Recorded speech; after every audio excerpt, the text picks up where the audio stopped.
So that's what I did, and I'm really happy to say that I actually now perceive success in an entirely different light. I had it very much linked to my identity as a salesperson, but I now see success everywhere.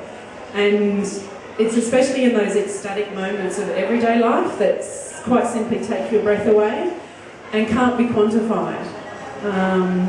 You know, it's when I see my daughters smile when they come down the stairs waiting for me to make them breakfast, or when I feel it in my husband's embrace when he returns from work as he commutes to Sydney each week. You know, it's when I finish a coaching session with a client and the strength and commitment and empowerment that they have in their voices. That's the success that I thrive on today, and it has absolutely nothing to do with quota, sales or results, which is really relieving. So what I'd like to just leave with you today is that it's within all of you, and you can do this too, just by focusing on what you value, finding out what you're passionate about, expecting the best and eliminating the self-beliefs and negativity, letting go of your fears and frustrations. You can live a life of purpose with an abundance of energy and vitality, self-love, self-truth and self-forgiveness. Now the self-forgiveness is really an area that I think was where I actually found my forgiveness for myself. When I was in the role where I had to be extremely high-performing, there was a lot of judgment that came with that. And trust me when I say the judgment was, I was my worst critic, so the judgment was completely on me, by me. Now when you're coming from that mindset of a judgment frame, it's also the way you perceive the world. So I was extremely critical and very judgmental of others.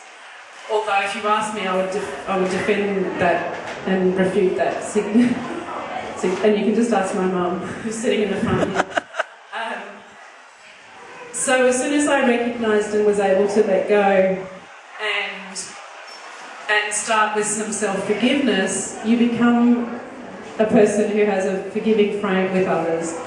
And that's when you tap into an open heart, and that's when you start truly connecting with other people as well. So self-forgiveness and self-worth and self-esteem and self-love, once you give that to yourself, it's a gift that you give into others as well. I truly believe that extraordinary wellness has 3 keys to success, and it all starts with mindset. And the other 2 keys, which I do talk about in one of my skips in the book, is conscious eating and daily movement. But it starts with mindset. I realised early on in my career as a personal trainer that the 2 hours that I would spend with my clients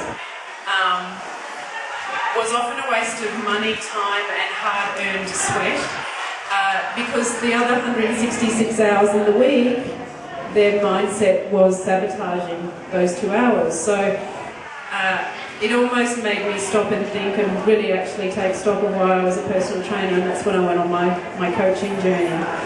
And once I realised that, I thought I need to actually start asking empowering questions of my clients so that when they're not with me, they are creating a mindset that will support their journey to wellness. And I'd just like to read out some of the questions that I now ask my clients, and just as I'm reading them, just think to yourself how this may play a role in the health and the wellness in your life. So I start by asking, what are you trying to achieve? And if you stopped trying, what could you achieve? How do you want to feel every day? What is your motivation, and what are you willing to change to fulfill this motivation? What are you not willing to change? If you achieved what you want, how would it be different? What would be the best thing that could happen? And what would be the worst thing that could happen? And if you fail to achieve it, what consequences consequences would that bring? What has stopped you from achieving this before? And what will not stop you from achieving this now? You see, it's always the goal, the irresistible and compelling outcome that drives the action and the commitment. And often in my 8 Skips to Wellness program, it's not until skip 6 that we actually start looking at daily movement and conscious eating. So that's why the importance and the power of mindset is critical, because it's about deciding what you value and what standard of excellence is that you will operate at. It's about being uncompromising in your adherence to those principles in every facet of your life, and it's about being a winner in your own game of life. So my 8 Skips to Wellness program is the basis for my book. I Am Woman, The Art of Being You is about reintroducing you to energy and vitality and teaching you how to skip again. It's reconnecting you with your 5-year-old self and letting go of some of the drama and some of the sabotage and limiting beliefs you may have adopted along your journey. The book is due out at the end of November. It's currently about to go to print. I am taking pre-orders for the Expo. It'll be $35 when it comes out, but it's $20 for the Expo price. And it's just the first book of a series that I'll be releasing. But please, if you'd like to talk to me more, come and see me at the Figure 8 Wellness stand. I know Mum's handed out some pre-order forms. Please drop them off. It's coming out end of November, so great Christmas presents just in time for Christmas. For any friends, girlfriends that you know that might need a bit of help regaining some passion in their life and finding their purpose again. And yeah, just come and have a chat. I'd love to see you all and show you the membership site as well. So thank you all for joining me now.